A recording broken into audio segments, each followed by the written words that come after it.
Greetings and welcome. I had a hair on its his. I mean his, not its. There's a hair on his tongue. It talks about random stuff and people are excited. So I haven't done one of these update videos in quite a bit, and I decided I do this now. Yeah, show you a little bit. Show you a little bit what I did. I've been quite a busy bee, so I was thinking, I am a solo game developer. I kind of want a big world because big worlds are exciting. Lots of adventure you can do, and I think last time did I show? No, I didn't show. So I was reading into geography, how cities are built, where cities are built, especially where mountains usually are, where lakes are located, how rivers flow, blah blah blah blah blah. And I found a map tool, and it generated a map that I was quite fond of. And I was like, okay, so we will have overland travel, and with overland travel, we need an overworld map. So no, that's the wrong one. So I did. You can do a top-down view in this game. So I made this in like 15 minutes, and I'm not even exaggerating. This is not like I made it in 15 minutes. This was really the auto tool for noise, and then just make some villages, a bigger village, a city, some fields, a little bit of water. And here the first iteration of some sort of coast, so it's not as blocky. Yeah, so that's something I'm working on. I've been working on. I'm really happy with that. So I'm thinking, what will the gameplay loop be? Jesus, this is getting loud here. Let me reduce this a little bit. What will the gameplay loop be? I am personally not a fan at all of random encounters, especially senseless random encounters, where it's like, oh yeah, I'm now walking through the bandit woods and I'm constantly attacked by bandits, which is fine the first few times, but after the fifth time, fighting the same, I don't know. So one thing I've been thinking is to have like set encounters where like you can travel the overworld and you're not really encountering random encounters. This is mainly for exploration. I haven't decided yet if I want to make this. Let me move this a little bit. How do I? There. Like, do I allow the player to just might magic style move over the whole map, or am I like, yeah, you can travel from point to point? I haven't decided on that yet, but I think we will figure this out. How did I do these things? I just made a plain tile here like this. So from the top down view, you could do the same map or similar map, just putting like icons here. I was thinking of doing maybe some sort of rig where I have actual 3D objects here, but they look like these symbols from top down because the I don't know. I haven't decided on that yet. It's a little bit complicated, and I'm not sure if I need it. The good thing is I can change things on the fly quite easily, and I'm quite happy with that. So you're exploring here, and then you find the bandit stronghold, which will be like a dungeon, which you can then explore, and there you have your encounters. And so I started making a orc cave. I have to see, I have to check if there are some best practices.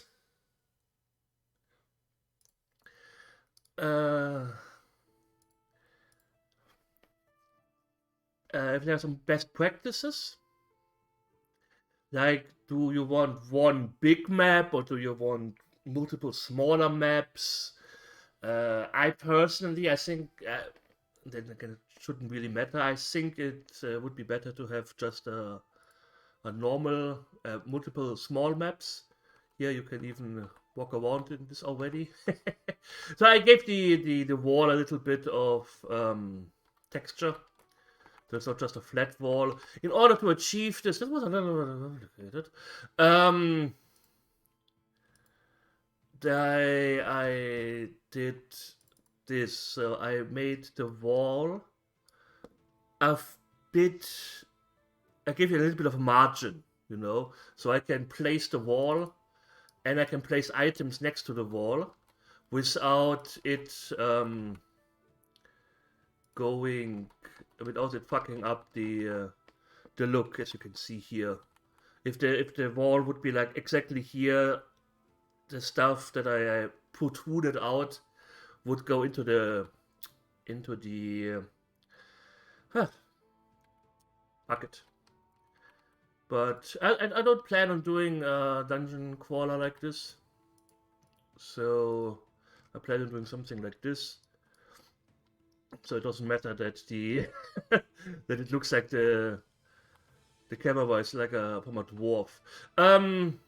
Yeah, I'm quite happy with this table. And one thing I am definitely doing, and that's why I have this map here, is I want to make sure that the items that I create make sense size-wise in the world.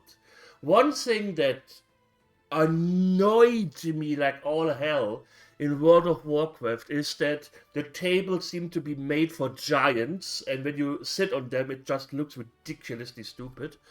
So I want to make sure that when somebody is sitting at a table, it looks like an actual human being sitting at a table. You know, that's something. That's something I'm quite after. Here I made a straw bed for the orcs. I hope it looks like straw. I'm quite happy with that. Yeah, I'm quite happy with that. So the orc cave I planned. I'm also reading into making interesting dungeon maps. There's apparently this 5-room dungeon which has some rules. Then there's something I want to talk about. Decreasing your dungeons, where you theoretically, how do I explain this without fucking up my map here? Like you want multiple entrances to your dungeon, so the players can take different paths. You want to make sure it's not like a set path you walk through the dungeon, so you can, for example, find side entrances where you can apparently skip combat. And this is something like I've never played tabletop RPGs. I've always played computer RPGs. Why on earth would I want to skip a fight when I can do it and it gives me experience? You know? So this whole concept of offering options where you can skip stuff doesn't work for me, because I want to kill everything, because every dead enemy is XP, is loot, potential loot, and stuff like that. So I don't know, maybe someone who played some tabletop can explain this concept to me too, of skipping enemies. Yeah, that's something. I had this idea here with this orc cave that there is a single spider room next to it, which you can also enter, and the orcs barricaded their cave from the spider cave.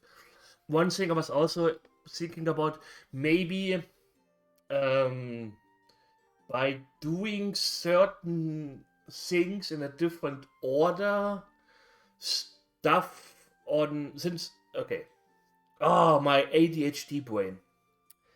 I have set encounters. Let's say, for example, I have an encounter where goblin archers stand on little mini towers they built in their cave, or they are on some ledges or something like that. And if you take the normal way, you are getting pelted by arrows from them while fighting, and you have to cast spells yourself or something like that.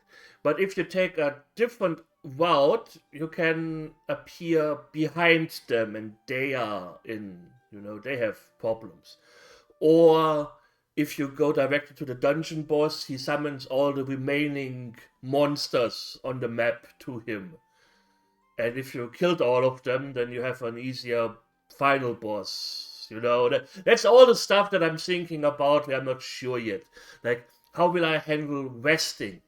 Resting is something quite important. I had some ideas, like maybe something like Dark Souls, where you have certain spots in the dungeon where you can rest, but it repopulates the dungeon. But then again, then you get the farming aspect again, which I kinda don't want.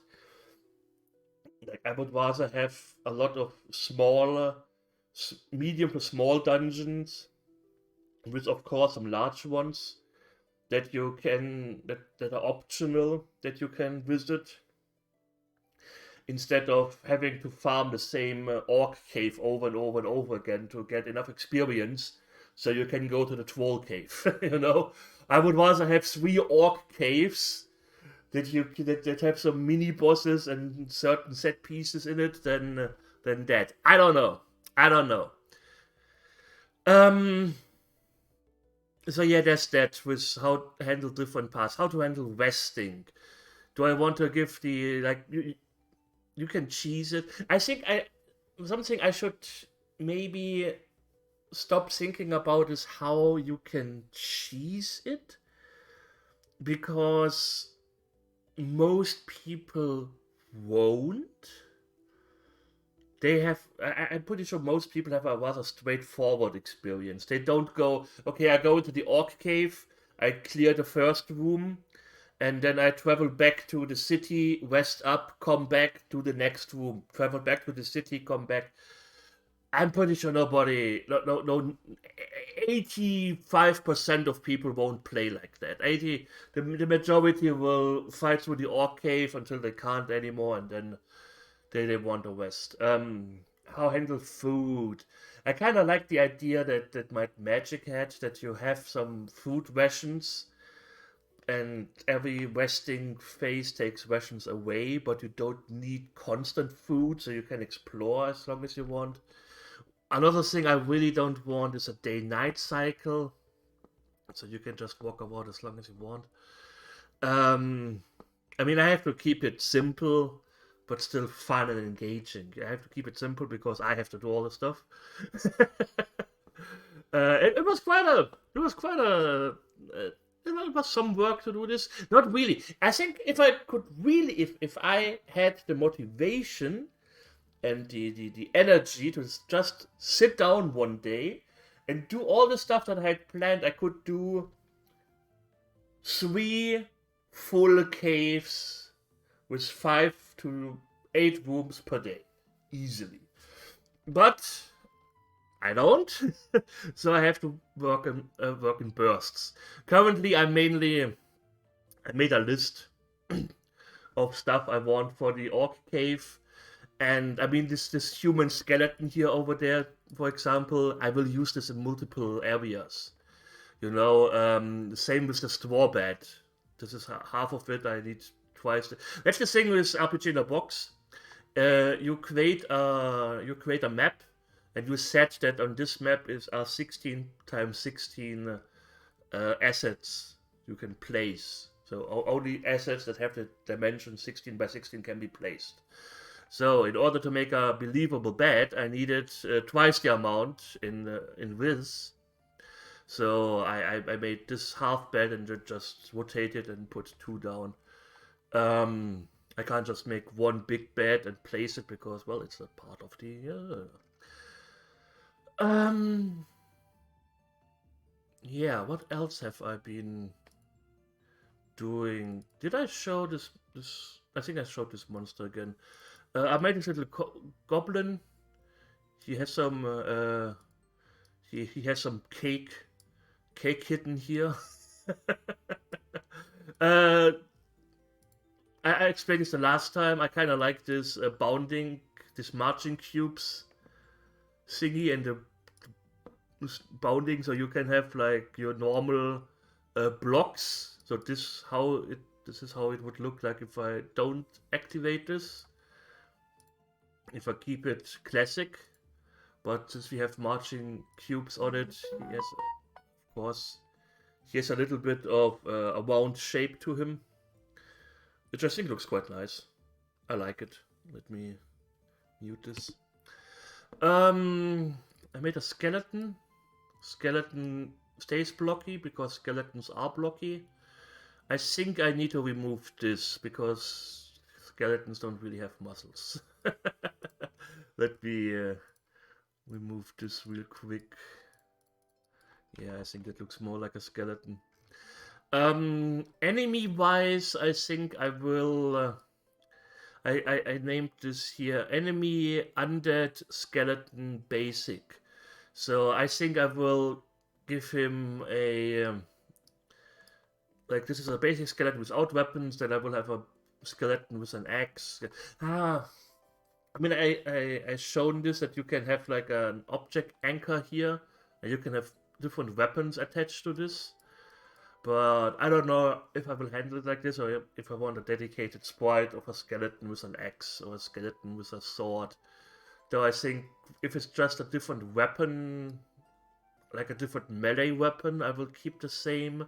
I will definitely make a different look for an archer, because they need a quiver. Which I could also, but that would be too complicated later on. Oh, what else did I do? I made an orc. Oh yeah, that's wrong. I reported that bug already. Yeah, we make an orc. There's a big club and a shield, and you can see we have the roundness of the club, but he still has a blocky head, or the shield, which looks roundish, but the spike on it is still blocky. I'm really enjoying this. I'm really enjoying this. So yeah, that's what I've been mainly doing. Reading. Oh, I'm quite happy with the stalagmites here. Like I just did I just generated this noise effect here, and then I just copied that color of one square and pasted the same color like multiple times on the same square in different heights, so it looks like stalagmites. And yeah, I'm quite happy about it. But there's still a lot of things I have to learn, like with the cavern walls here. I have these 3 sets now, which seems to be enough for what I need to make it look good. Those were quite important, because otherwise it would... I wouldn't have... Where do I use them? Here. If I wouldn't have them here, then this would look quite stupid. So I needed an edge cavern wall. Yeah, I don't know.